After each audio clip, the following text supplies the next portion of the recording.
চাঁদপুরে প্রধানমন্ত্রী তারেক রহমানের জনসভায় মতলব উত্তর ফতেপুর ইউনিয়নের নেতাকর্মীরা ট্রলার যোগে সমাবেশে মিলিত হয়েছেন। বিস্তারিত থাকছে মোহাম্মদ তুহিন ফয়েজের প্রতিবেদনে। চাঁদপুরে আয়োজিত প্রধানমন্ত্রী তারেক রহমানের জনসভায় মতলব উত্তর ফতেপুর ইউনিয়ন যুবদলের সাধারণ সম্পাদক এম ইলিয়াস আলীর নেতৃত্বে ফতেপুর পশ্চিমপাড়া ইউনিয়নের বিপুল সংখ্যক নেতাকর্মী ট্রলার যোগে সমাবেশে অংশগ্রহণ করেন। সকাল থেকে একলাসপুর বকুলতলা ট্রলার ঘাট এলাকায় নেতাকর্মীদের উপস্থিতিতে উৎসবমুখর পরিবেশের সৃষ্টি হয়।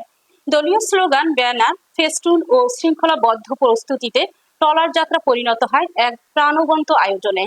এই ট্রলার যাত্রায় সার্বিক সহযোগিতা করেন ফতেপুর পশ্চিম ইউনিয়ন যুবদলের সাধারণ সম্পাদক, ইউনিয়ন পরিষদের চেয়ারম্যান প্রার্থী এম ইলিয়াস আলী।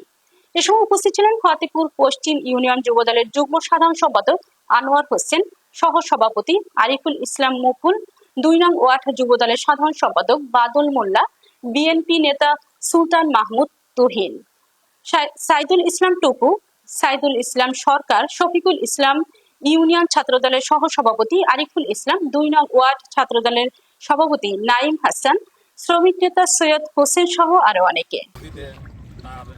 বিএনপির দলীয় নেতৃবৃন্দকে নিয়ে তিনি রওনা হয়েছেন। আমরা একটু তার সাথে একটু কথা বলার চেষ্টা করব। দীর্ঘ ৫ বছর পর প্রধানমন্ত্রী চাঁদপুরে আসছে, অনেক প্রতীক্ষিত এবং অনেক অপেক্ষার এই সমাবেশ, এই আগমন।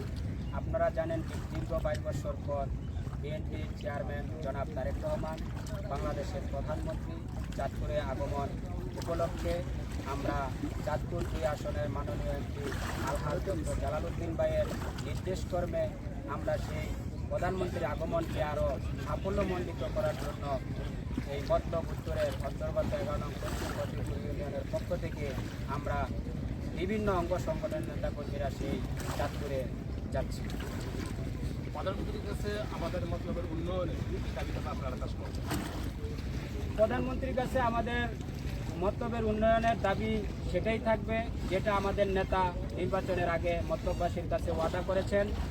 সেই নির্বাচনে আমাদের মাননীয় এমপি আলহাজ ডক্টর জালালউদ্দিন সাহেবের নির্বাচনী ইস্তেহারে যে ওয়াদাগুলো করেছেন, সেই ওয়াদাগুলোই, সেই উন্নয়নগুলোই আমাদের প্রধানমন্ত্রীর কাছে আবেদন থাকবে। মোহাম্মদ তুহিন ফয়েজ, বাংলা টেলিভিশন।